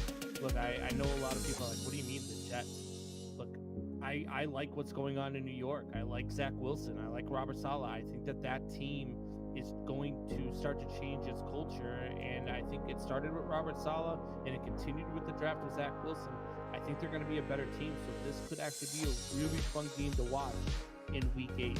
So those would be the 2 games, outside of the divisional games that I would absolutely circle. Yeah, so the game that I have circled, the biggest game of the season, is a division game, unfortunately, but is that Week 7 game, is when the Bengals go into Baltimore. They play Lamar Jackson and the Ravens. I think this is a statement game for Cincinnati. They are going to go into Baltimore and they are going to beat them. Let's say 17-14 as the final score to that game. But I think this is where we see Joe Burrow kind of put the staple on the whole NFL. It's like, hey, don't overlook me. Yeah, you have Herbert. Yeah, you have Trevor and Zach and all those and Baker and Patty, but don't overlook me. I am here to stay. I am here to rock this division and rock the AFC as a whole. And with that being said, I do have them going 7-10 this year, but simply because they do kind of have a stunner of a schedule. I mean, they obviously do play the Ravens twice, they play the Steelers twice, obviously, but the out of division games is rough. They play the Chiefs, they play the Chargers, they play the 49ers, the Ravens. Heck, they even play a good Green Bay team. So I mean, that is the only reason why I have them 10 losses on the year, but I do have them going 7-10. Yeah, I have them at 8-9. I have them right around there. Check the mic and make sure it sound right, boys. And welcome back to the Man Hour, guys. Michael Buckheist along with Brandon Combs tonight. If you'd be most inclined, hit that like button, hit the subscribe button along with the bell icon. If you watch us here at youtube.com/Man Hour. Also, if you watch us on facebook.com/Man Hour Sports Talk, hit that like button, share button as well. It helps us grow. It helps us interact with you guys more. And you know what, guys? Don't hit the like button. Hit the dislike button. Join the crowds. Hit those dislike buttons, and maybe one day we will urge you guys to God's trust to win over some likes. So with that being said, guys, we are on Good Pods as well. Look for Man Hour Sports Talk on Good Pods. You have to download the application on iOS or Android devices. And subscribe to us and leave us a ranking as well. We would like to join that Wayne G love and get up to the #1 sports talk show, because we are the best damn sports talk show on the airways. And it is time for Would You Rather. So Combs, tell the people what Would You Rather is all about. We are the best damn sports radio show on the planet. Not just on the airwaves, on the entire frickin' planet. Period. Would You Rather is just, what Would You Rather is. You guys know this by now. It's just that game you used to always play when you were kids, right? Would you rather this or would you rather that? So, Buck, are you ready? Dude, you know what? I've been thinking about it. I've been going back and forth. And yeah, I'm always ready, man. I was born ready, brother. All right. So, keeping in spirits of our last conversation that we just had with Wayne G, would you rather be Josh Allen, the quarterback, or Josh Allen, the defensive end, over the next 5 years? We saw Josh Allen, the defensive end, got the best of Josh Allen, the quarterback, this past week. Yeah, so I'm going to go with Josh Allen, the defensive player. Why? Because, first of all, defense wins championships, and if I'm playing well, we're going to win a lot of championships, even though we're not in Jacksonville. But I digress on that. It is a... Now, let me put an asterisk by this. It is not easy to play in the NFL at all, but it is easier to play defense than it is an offensive quarterback in any level. I would rather be a NFL safety than a high school quarterback, to be flat out honest, simply just because there is so much stuff happening. And when the Buffalo Bills lose to the Jaguars 9-6, who do we point the blame on? Josh Allen, the quarterback. Not that their offensive line sucked, not that they couldn't run, not that their head coach was calling some dumbass plays on 3rd and 8 that are running the ball. Miami Dolphins, right? But yeah, I mean, it is so much easier to play defense just because when you do great, you are headline news. Hey, Josh Allen got a pick, a fumble and a sack. We don't know the next game or 2 games before that he missed 5 wide open tackles. We don't know that. We only know when you do well. So give me the defensive side of the ball, Combs, because I do like a little bit of glory in the end, I guess. Yeah, see, I'm going with Allen, the quarterback. Not only are you going to get the bigger contracts, but you're also going to get more of the glory, especially when you're playing in Buffalo as opposed to Jacksonville. The Buffalo Bills are going to be good for the foreseeable future. They're going to be a contender for the AFC East title every year for the next probably 5 to 10 years. And so I would much rather be Josh Allen, the quarterback. Josh Allen, the defensive end. I mean, he's playing in Jacksonville. It's a graveyard of the NFL. Yeah. It is not a place you want to be. Being an NFL trying to be a superstar. So give me Josh Allen, the quarterback, all day long. He's probably going to win a Super Bowl in the next 2 to 3 years. Yeah, and also just to add to your point there, being a quarterback, you do get all the glory, but you also get all the blame too. So it's either extreme high or extreme low. I want to be right in the middle. Topic number 2, Colmsy. All right. So we're getting into the height of it. I always talk about how much I love baseball, but I also love baseball even in the off season. I love watching free agency. I love watching where the players land. I love seeing how the teams try to get better or what they do. I can't wait to see what the Cubs are going to do this off season. But I'm going to ask you this. Would you rather be a free agent in Major League Baseball or a free agent in the NBA? Ooh. Wow, that is tough because I feel like Major League Baseball, you get more money in the end, right? You're signing 10, 12-year deals versus the NBA is I think like a 4-year max deal like you can sign, but you're also making that $230 million too. Wow. That is tough. I'm going to go with NBA free agency because you are going to be in the news a lot. You are going to be able to push your Twitters and like all that stuff. Like, hey, follow me on Twitter. Give me up to 5 million followers, right? And the the Major League off season kind of goes by so fast that like the World Series just ended last Friday or whatever, like not even a week ago. We've had the awards and now players are signing with like new teams. Like the season just ended. I think free agency starts next week. Yeah, but like I'm gonna go with NBA because I feel with like NBA you get more money in a shorter time frame. So give me NBA. Yeah. So this was kind of a trick question. I thought you were going to go with MLB, so you kind of stole my thunder here a little bit. Major League Baseball, you're definitely going to make more guaranteed dollars, right? And in Major League Baseball, you're definitely going to get the years, especially if you're a superstar. You're going to get Carlos Correa is probably going to get north of $32 million per year, and he's probably going to get that 8 to 10 year contract. That's what Carlos Correa is going to command. But the way the NBA hands out contracts like candy, max deals are like candy in the NBA because of the way that the league is structured. I've seen bench players, I've seen complimentary players get max deals. Yeah. Like the water boy for the Bulls, I think is on a max deal right now. So I would definitely rather be a free agent in the NBA because you can get a max deal no matter who you are in the NBA. In Major League Baseball, if you're not the top guy, if you're not the Carlos Correas or the Mike Trouts or the big name guys, you're not going to get those big deals. And so for me, I like to get the most bang for my buck. Hell, I'll sit on the bench for $8 million this season. Oh hell, I'll sit on the bench for $100 million, right? Or for like not 100 million. I meant 100,000. Although hashtag bench Mahomes is definitely still live on my Twitter. Oh God, what's next? I should throw one out to the fans. Okay.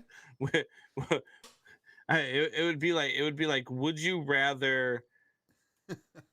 Would you rather post an embarrassing photo of yourself or retweet one of Buck's tweets?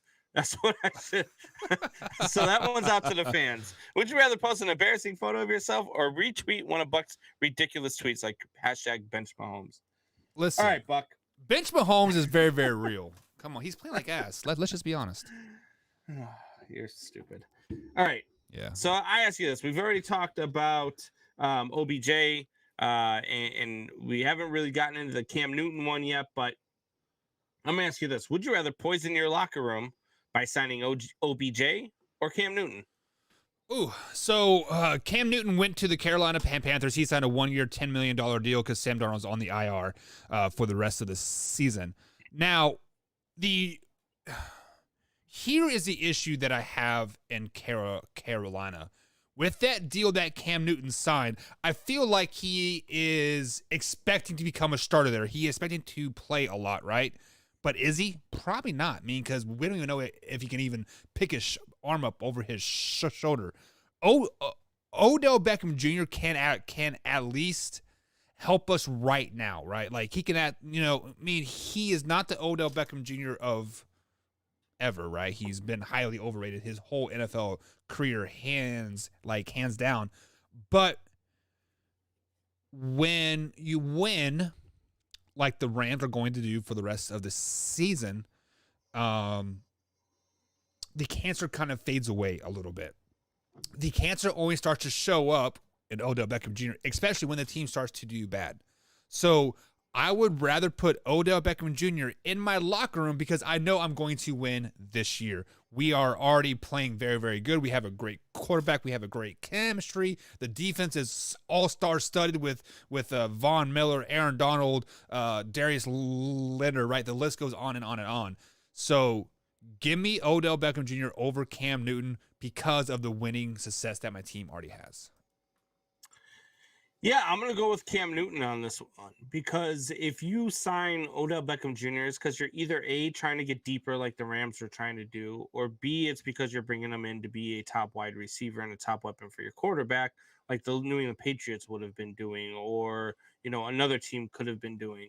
But I'm going to take Cam Newton because you know what? That guy knows he's going to get the ball. That guy knows he's going to be under center. That guy is not going to create havoc for the team after the game. He's not going to throw people under the bus. He's not going to. Cam Newton's always shown that. Cam Newton's always shown that no matter, even if he's bad, he takes the blame and he takes the heat.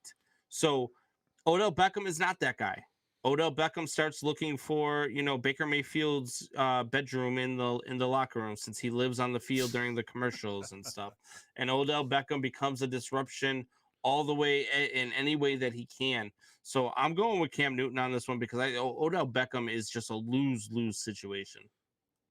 Yeah, I mean, I guess win now, think about it later, right? Maybe next year you can trade him off back to the Browns and send him there to die again. I don't know. Do we have any more? I got one more. So, I see some of these comments in the chat. Michelle says she can't wait to go to the Blackhawks game. We are going again for Aubrey's birthday. So I commented in there. I know you guys have seen it, but we had our guy, Chance the Rapper, talking about hockey during an award show. And he said, as they say in hockey, let's do that hockey. And nobody says that in hockey. So I don't know where the hell that came from, but let's do that hockey. Let's do that hockey. Would you rather be a top goal scorer in the NHL or the best goalie in the NHL? Well, then this comes back to be, would you rather be a quarterback or a defensive player, right? On this side of things, I want to be the offensive player because the goalie is expected to stop goals. If I let a goal go by me 3 or 4 times like it a game, 9 times out of 10 my team is going to lose. Now, when I'm the goal scorer and I score the hat trick, or the 4-bagger or whatever they call 4 shots, like made. I don't. Has anybody ever made 4 goals in a game, Combs? I don't know. Oh yeah. So yeah, but like you are all glory. You are amazing. Let's not worry about those 20 other shots that got stopped, right? All I care about is those 3 shots that went through. So give me the goal scorer just because, it's easier to be a goal scorer in hockey than it is goalie because I feel like goalie, Combs, is probably the most difficult position on the whole entire ice because you got to be laser focused all points of the game. Like you can never really take a second off because once you do, that puck can go from glass to glass and be there in a matter of seconds. Yeah, see, I'm going the opposite here. I would much rather be a goalie. Look, I went to the Blackhawks game a couple weeks ago. Patrick Kane scores a hat trick. It was a great game. Hawks got their first win of the season, and it was just a fun game to be at. And while the offensive part of it was great, the thing that I remember the most was we have Marc-Andre Fleury as a goaltender now, and there was a breakaway for Ottawa, and he made this ridiculous glove save. And to me, that's the flashiness. Me myself when I play, I'm a goalie too. So I'm I lean more towards the goalies because I that's what I play. I love the goalies, and the unbelievable glove saves, the Dominic Hasek bending over backwards and stopping a puck from a ridiculous angle, the Martin Brodeurs of the world. Like those are the guys that really for me stand out. And I love watching guys like that play. Patrick Waugh, Eddie Belfour back in the day. Those are guys that for me, that's who I would rather be better than more than a Patrick Kane, who's probably the greatest American-born hockey player of all time. So that's just how much that I love watching goalies play. So I would rather be the best goalie in the league. So you would rather be the reason why your team loses 47 games this if year I'm the instead best of winning. goalie in the league, we're not losing 47 games, Buck. How many games are in a hockey season? Is it 82? Like there's 82. 82. Yeah. So so what is a good ratio in hockey? Is it 60 and 30 or like 500? Because there's a lot of ties though, right? No, there's no ties in hockey. You go to shootouts now, you got shootout losses instead of ties. I think a good ratio. I think the best team in the league right now through the first 15 games or so might be like 10-1 or 10-2. I'm sorry, 10-2-1. I think I think that's what the Florida Panthers are, which is crazy because they just had big turmoil and had to fire Coach Quenneville because of the whole Blackhawks scandal that they had. But it was I think the best ratios, you're going to see the teams that are 51 and 23-5 or something like that. So okay, interesting. So as we start talking hockey, Drew starts naming off 6 teams that like he likes on hockey too.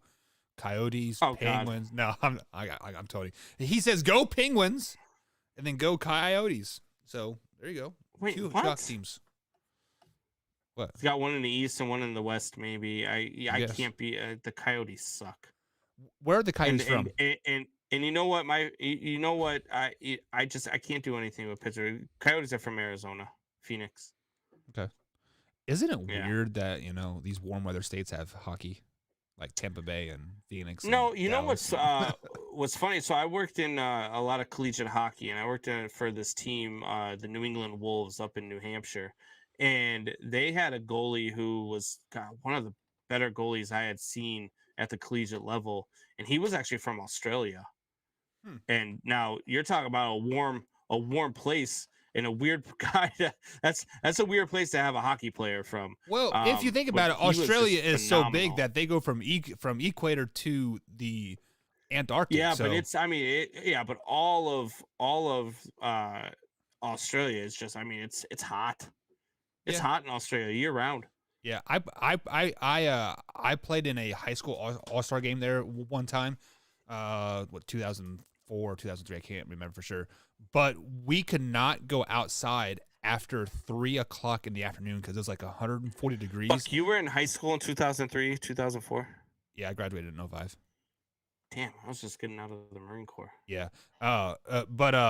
But yeah, we weren't allowed to go outside because it was so hot. And then the kangaroos would come up into the hotel and use the shade to shade themselves from the hotel. And if you would walk out there, they would steal your food and kick your butt. I guess it was pretty crazy. Huh. Yeah. So fun fact there. But Combs, let's get into some more sports talk here as our time is starting to run away from us here, and we have a new segment coming up. Combs, tell the people about the new segment that's coming up here in about 15 minutes. Yeah, so the new segment is called Takeaway 22. So for those of you that know me, you know I'm a Marine. You know I'm very active with the Wounded Warrior Project. I'm very active with the Till Valhalla Project. And one of the big things about the Till Valhalla Project is that it's their big thing is the 22 a day. I wear the wristbands. I got 2 wristbands that I wear that say 22 a day. It's 22 veterans a day commit suicide, and that's just it's 22 too many. And so we've got to find a way to be better at treating our veterans when they come back, and making sure that they're taken care of.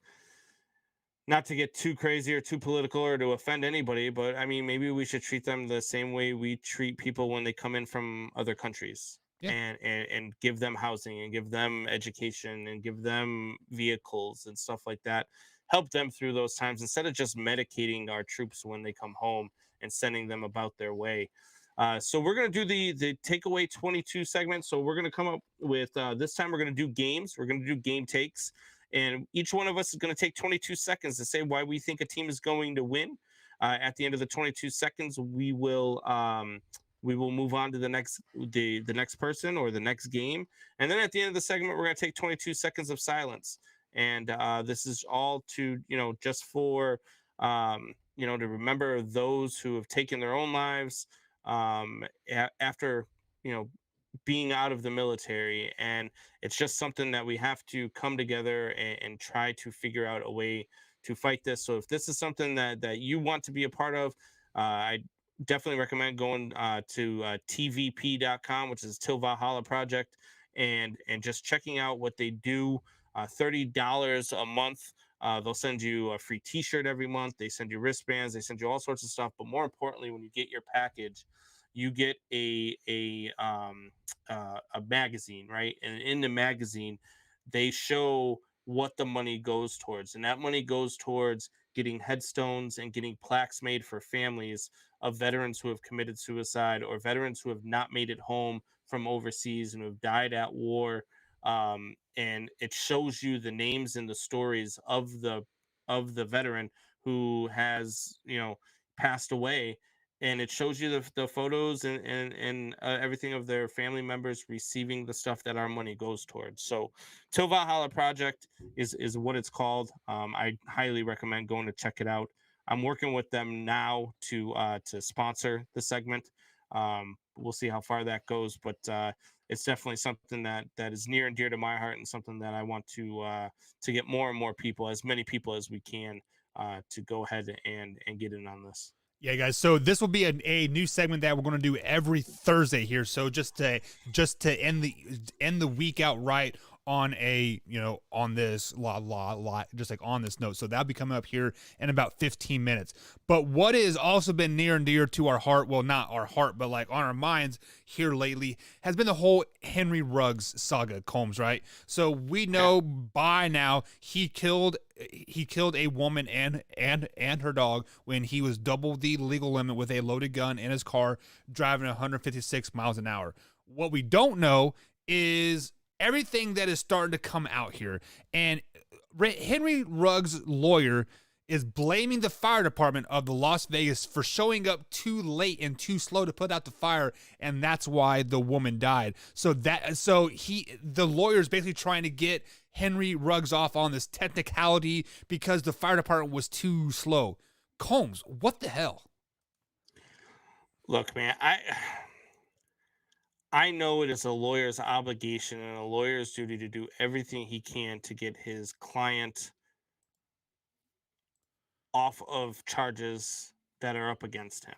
And I just wonder how some of these people sleep at night when you can go and you can say, oh, well, this was the fault of the fire department for being too slow to respond and not getting there on time to save her life. Your client was double the legal limit of his BAC. He was doing 156 miles a freaking hour, and he slammed into this woman. And then you're hearing stuff like she was heard screaming through the pain. She was still very much alert and awake while she was on fire and losing her life in this wreck. That, I mean, to sit there and try to have a defense for this, to sit there and try to not have this man own up to his mistakes is just, I just don't get it. And to be honest with you, I have zero respect. Look, I love David Carr, and I love him coming out and saying, look, right now he made a mistake and he needs to have somebody in his corner. You know what? Absolutely. He needs to have somebody in his corner. He needs to have family. He's about to go through a very tough time in prison, but that's where he belongs, is in prison. And if Henry Ruggs is any type of human being or any type of man, he is not going to fight this. He is going to plead guilty, and he is going to accept his sentence because he is guilty and he needs to accept his sentence. Does that mean he doesn't deserve to have somebody in his corner? Absolutely not. He certainly does deserve to have his family still love him. He does deserve to have his friends still support him from behind bars. But what he does not deserve is the opportunity to try to lessen his sentence or the opportunity to walk away from this thing. That he does not deserve. And for that, like, I just don't understand how he can live with himself, how his lawyer can even sleep at night after coming up with such nonsense is beyond me. Yeah, so I read the article, and witnesses say once the fire department got there, they didn't try to extinguish the fire for 20 minutes after they got there. So I'm no fire department or a fireman by any means, but I do know that there are different types of ways to extinguish fires. Now, this was a gas car fire.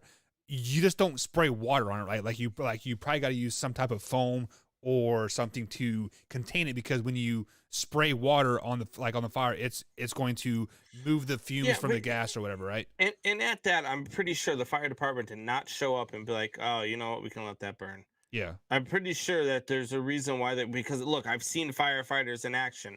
I've known plenty of firefighters. I was a volunteer firefighter myself. Their job and what they want to do is help everybody and anybody they can and risk their lives to do so.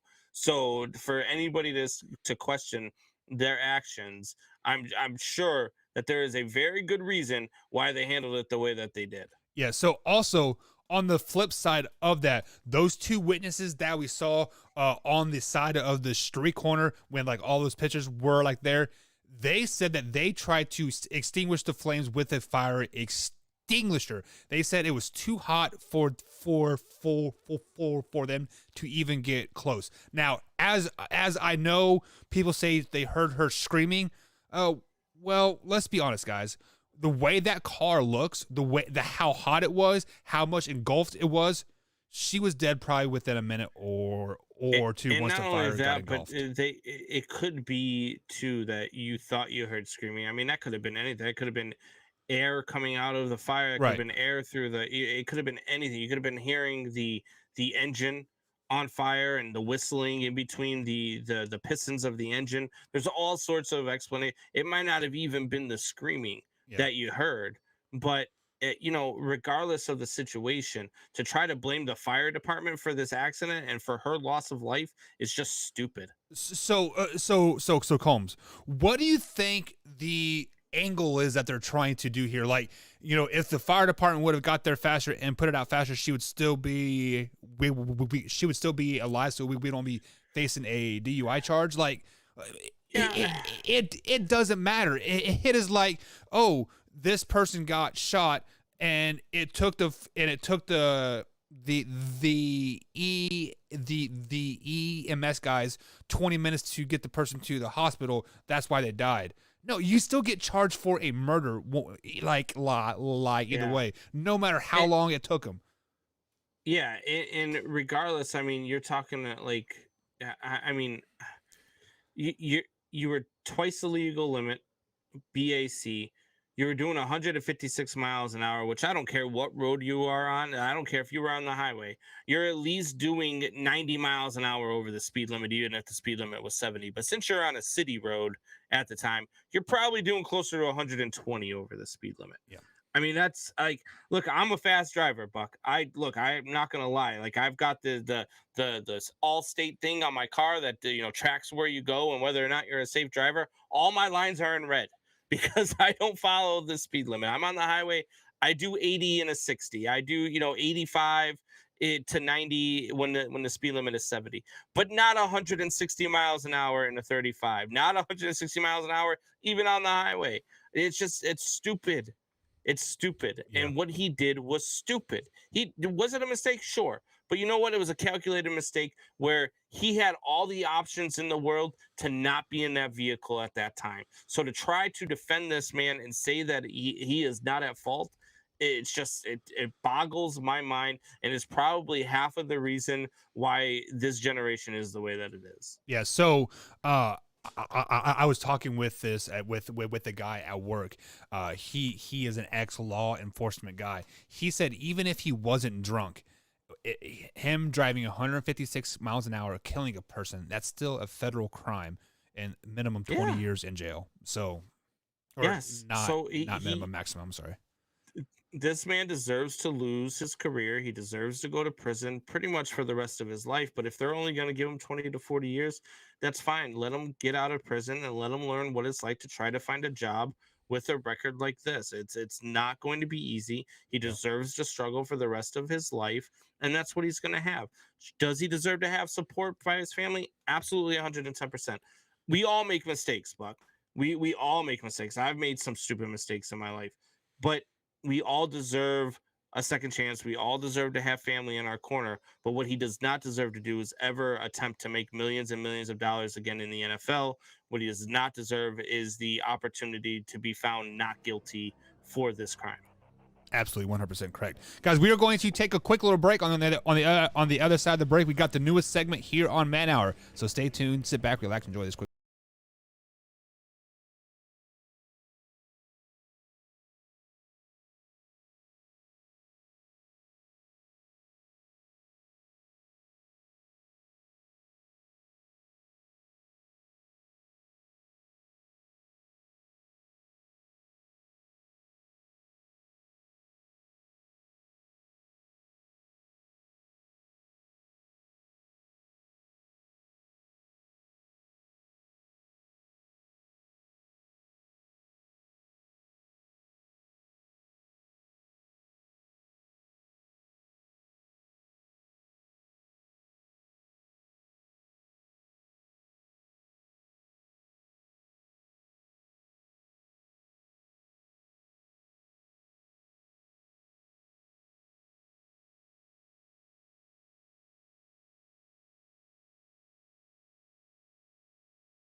welcome back, Man Hour Nation.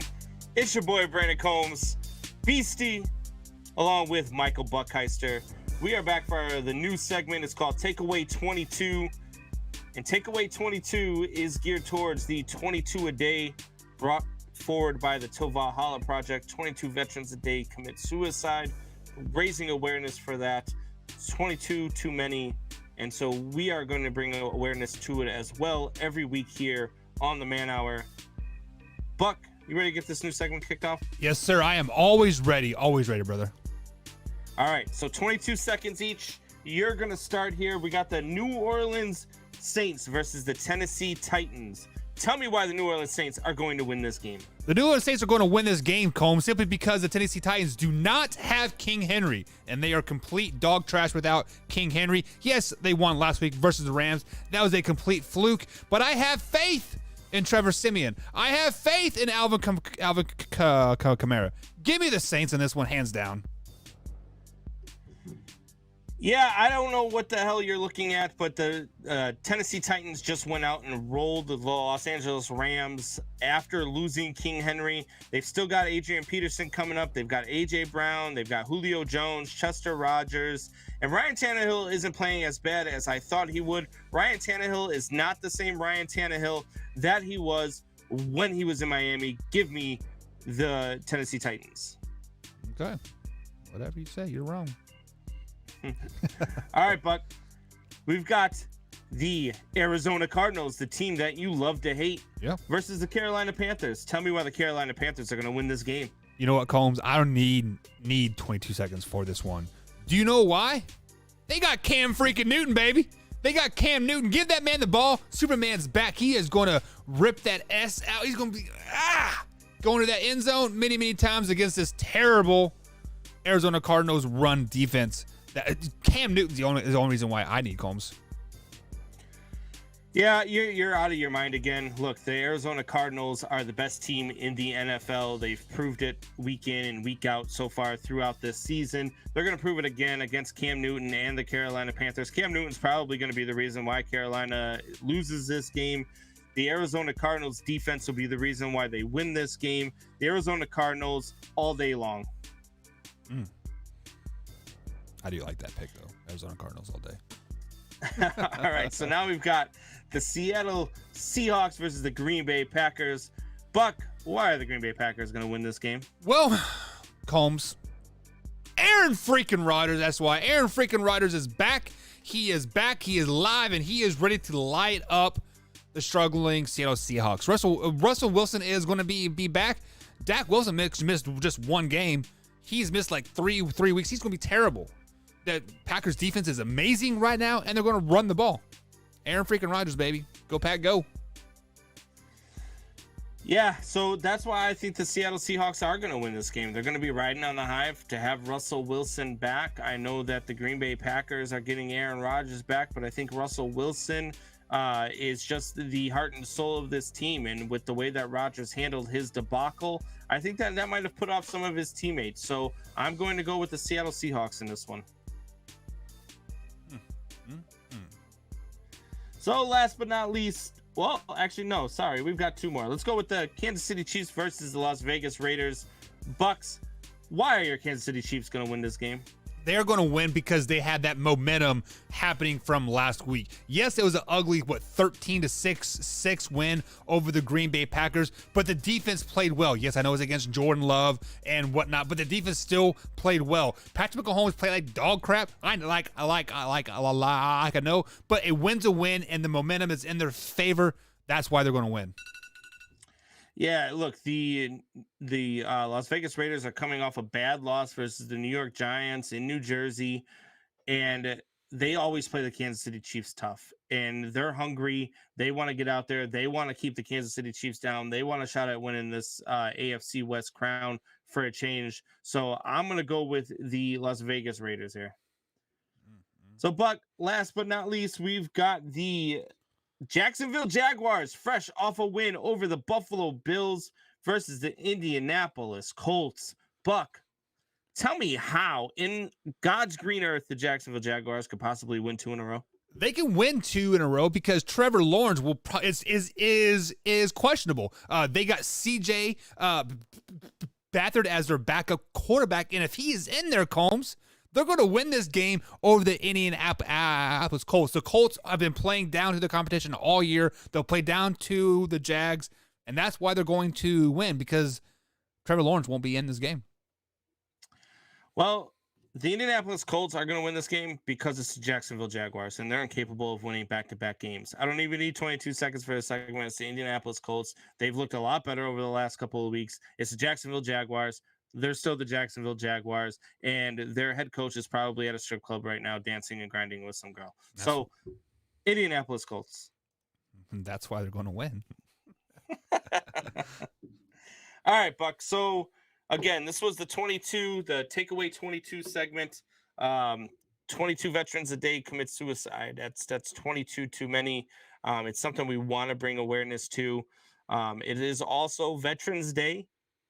So I think, everybody out there that is a veteran for their service, for me, and I always try to talk about this without being too emotional.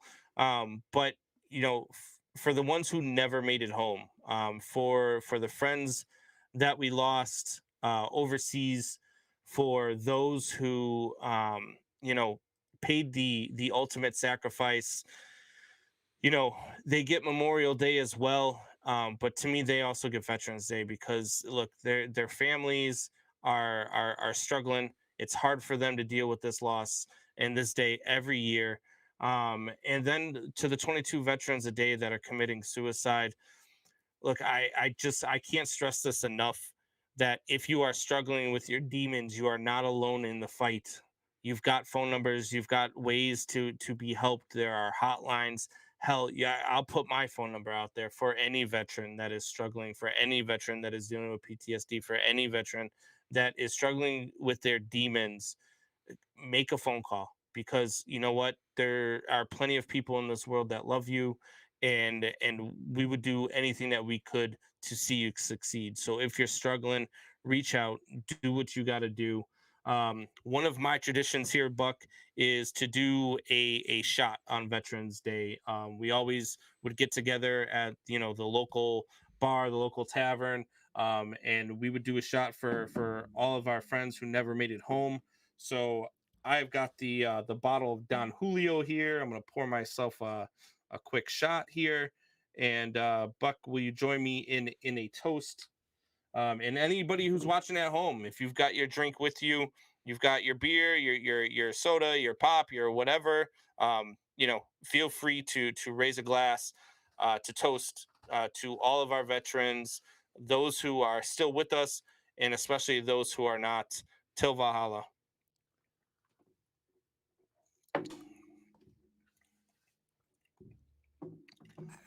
And now, 22 seconds of silence to end the segment.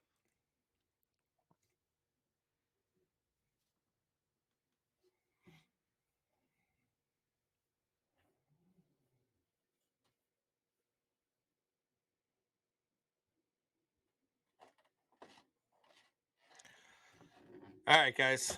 Thank you guys for all those out there that joined in on that. I appreciate it. And there are a lot of people out there that have lost family members, even far after. We deal with a lot of stuff when we're in the military. You deal with war, you deal with going overseas, you deal with missing your family, and you see a lot of stuff that you just shouldn't see, and you see it at a really young age too. And so it's hard to cope with. And then they come back, and our VA has to do a better job of not just pushing medication on our troops, and not just telling them that it's something that they have to deal with. We've got to be able to find a way to give them coping mechanisms. We have to find a way to talk them through it, to allow them to be able to handle the things that they saw. Not everybody is built the same way. Not everybody can handle everything that they've been through. So, if you're struggling, if you've got depression, if you've got PTSD, if you've got anything, and this isn't just for veterans, it's for people in general, if you've got anything that is just hurting you so bad that you just need to end your life, give somebody the opportunity to stop you from doing so. Give somebody the opportunity to talk to you. Give somebody the opportunity to help you through what you're struggling with. Because I promise you, there is somebody that can. And we would much rather hear about your story at 3 a.m. than to have to go to your funeral at 8 a.m. Plain and simple. Yeah, you are exactly right, Combs. Just so from experience from my side of things, it does not make you less of a person or less of a man to admit that you need some type of help. So, I mean, ever since my family member decided that he needed some help, life has changed a lot. So, never be afraid to admit that you need some help. So, it does not make you less of a person. Just sometimes you need that venting mechanism, whether it's us, them, wife, dog, cat, it doesn't matter. Vent, let it out. So Combs, let's get back onto some sports talk here. And every Thursday we are going to start to end the show here with mean comments. And there have been a lot of mean comments rolling through here. I have 500 that I haven't even answered yet here at youtube.com/man hour. And so, ready to go through some mean comments, Combs? Most of these are directed towards me, so I'm ready. Let's do it. I love it. So Patrick Sweeney says, so this is from our Mac Jones is a dirty player clip. Did you see or hear what Mac Jones did to Brian Burns for the Carolina Panthers last week? No. So Mac Jones got sacked and he fumbled the ball, and Burns was going after the ball. Mac Jones grabs his ankle and rolls up on it.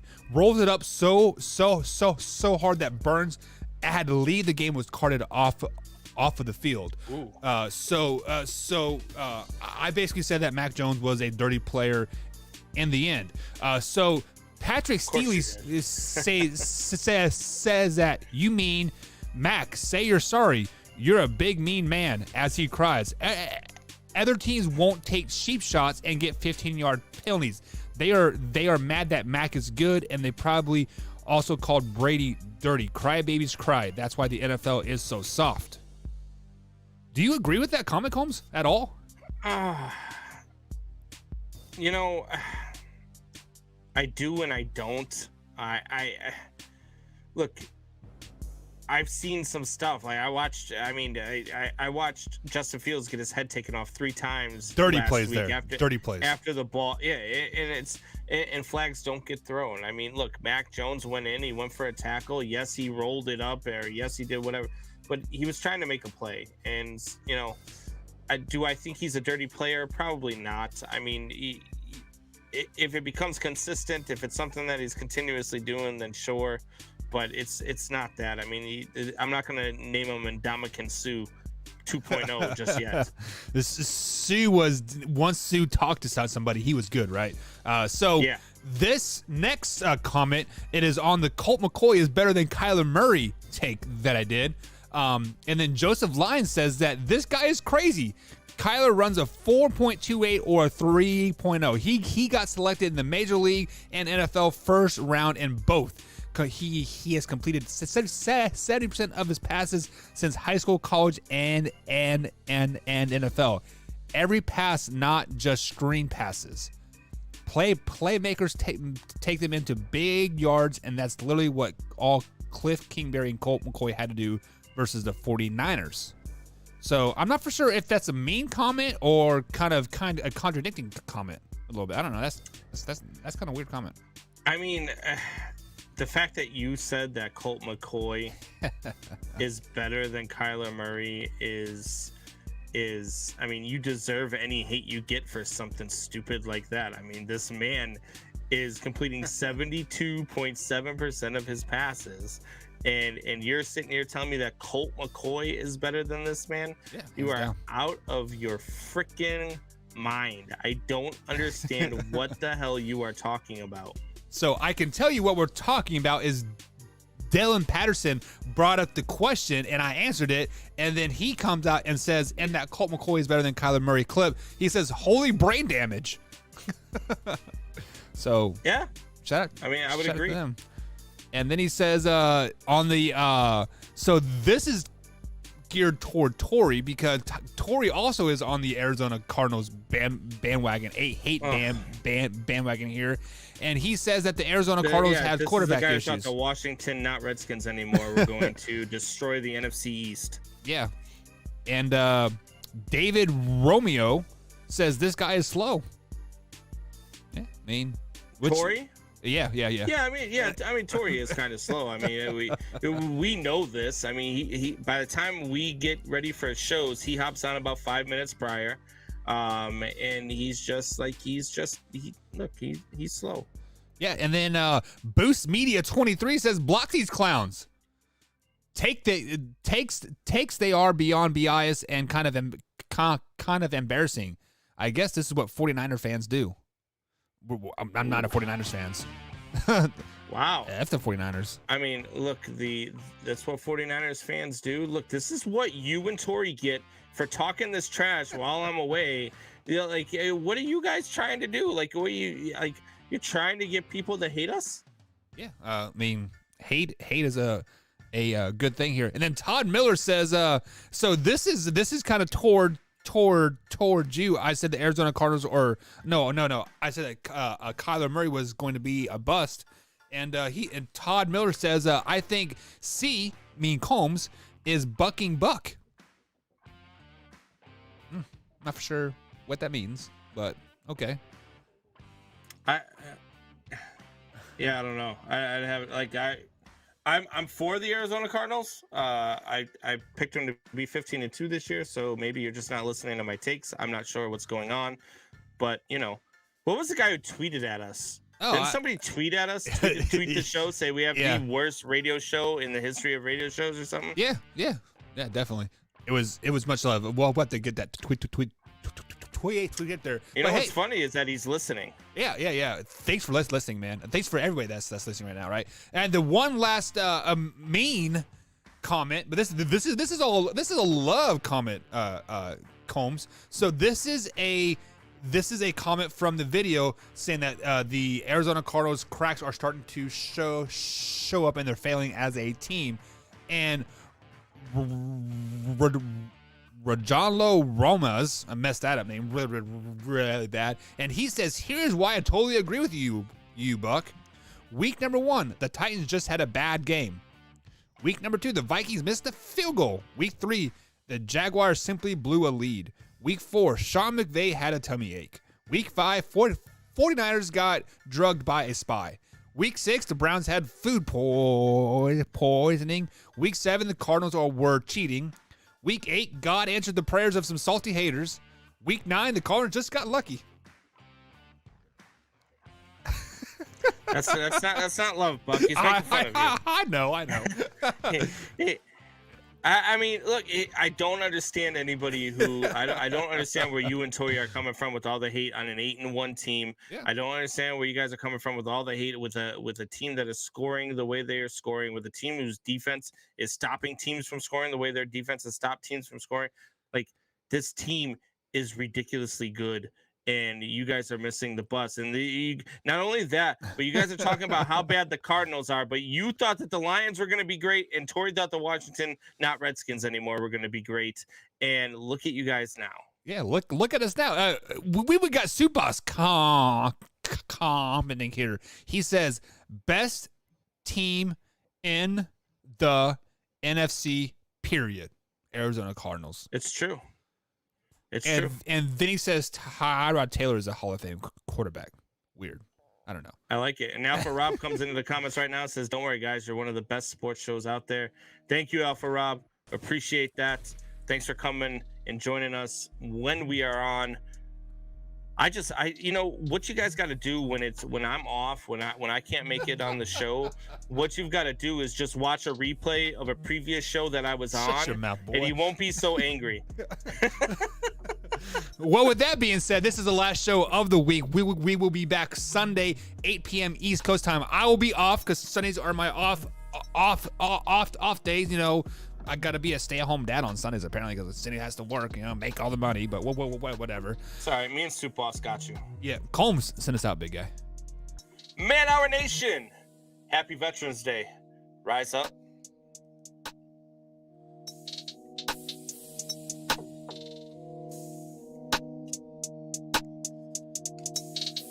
Here's a comment for Odie Combs. How stupid are you guys? He's been scrambling very little this year. You guys must not watch